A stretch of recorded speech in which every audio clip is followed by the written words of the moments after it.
ইনকিলাব মঞ্চের মুখপাত্র শরীফ ওসমান হাদী হত্যা মামলায় গ্রেপ্তার অস্ত্র বিক্রেতা মাজেদুল হক হেলালের ৩ দিনের রিমান্ড মঞ্জুর করেছে আদালত।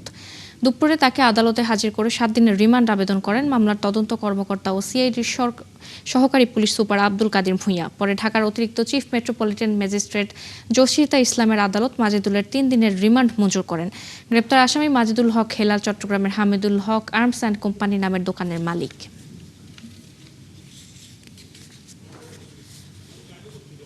হামিদুল হক আর্মস অ্যান্ড কোম্পানির মালিক আজকের আসামি মাজেদুল হক হেলাল। এই মাজেদুল হক হেলাল একজন লাইসেন্সধারী অস্ত্র ব্যবসায়ী। এই ঘটনার পূর্ব পরিকল্পনাকারী কারা ছিল, কারা এই অস্ত্র যোগানদাতার সাথে জড়িত ছিল, তাদেরকে শনাক্ত করা এবং তাদেরকে গ্রেপ্তার করার নিমিত্তে এই মামলার শীর্ষ তদন্তের স্বার্থে আমরা এই আসামিকে 7 দিনের রিমান্ড চাই।